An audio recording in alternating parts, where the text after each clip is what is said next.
Great morning to everybody. How y'all feeling?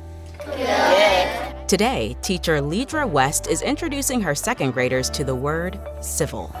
It's a word they've heard before in social studies when talking about citizens or society, like with civil rights. But in this lesson, Miss West is focusing on a different definition. The first step is to practice saying the word. And this word is civil. Can you all say civil? Civil. Civil. Say it again. Civil. What's the word? Civil. Turn and tell your partner the word. Civil. Civil. Next, they'll identify how many syllables are in the word.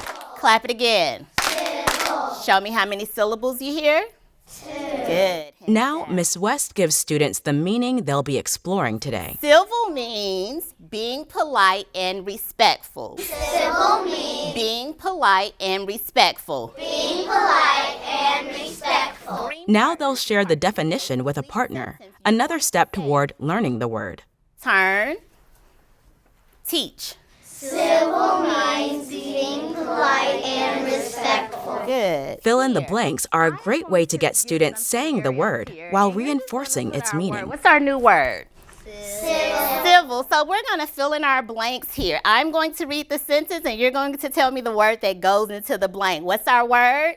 Civil. Very good. So if you say please and thank you, you are being Civil. Now it's time for Miss West to take a closer look at the word civil and how it's used. Civil has a job.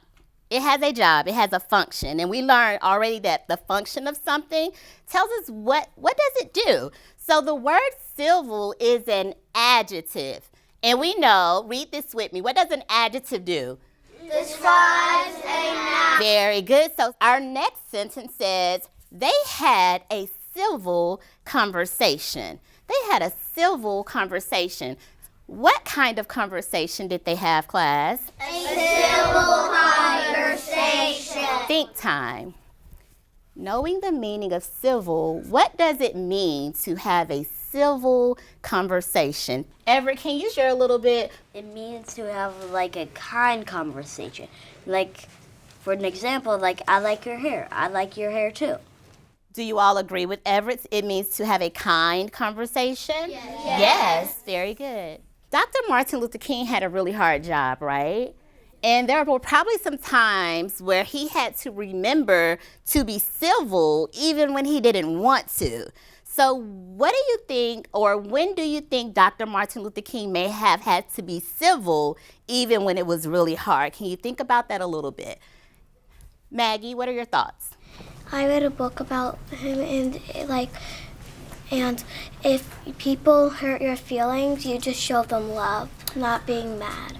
Very good. Do you guys agree with Maggie? Yes. All right. Examples help build meaning and context, but non-examples are just as valuable. Seeing what civil is not draws a clear boundary around the word and helps prevent overgeneralizations or misconceptions. So using what we've learned about civil meaning, being polite and respectful, I'm going to give you a few scenarios. If the scenario is an example of being civil, thumbs up. If the scenario is a non-example of being civil, thumbs down. Get it? Got it. Good. Calling someone a mean name. What do you think? All right. Marching peacefully for equal rights.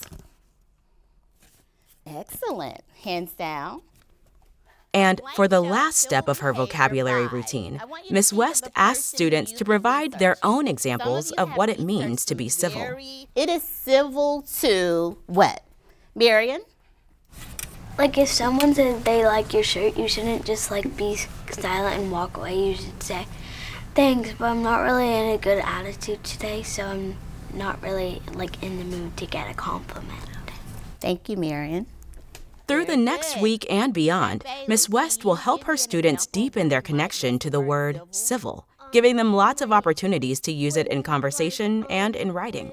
Today's explicit vocabulary lesson was just the beginning. All right. So you guys have done such an amazing job learning our new word today. What's our word that we learned today? Civil. Civil. And not only were you able to learn the meaning of the word, we also talked about how we can use this word every day in our lives and when we're learning at school. Because you guys did such an amazing job, will you go ahead and kiss your brains for me? And can you give your partners a high five? Good job.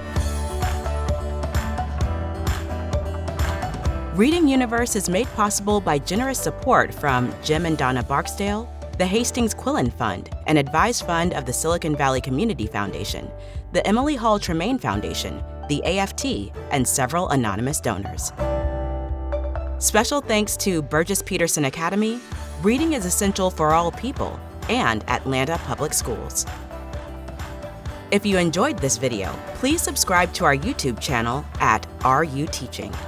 Reading Universe is a service of WETA Washington, D.C., and was developed in collaboration with the Barksdale Reading Institute and First Book.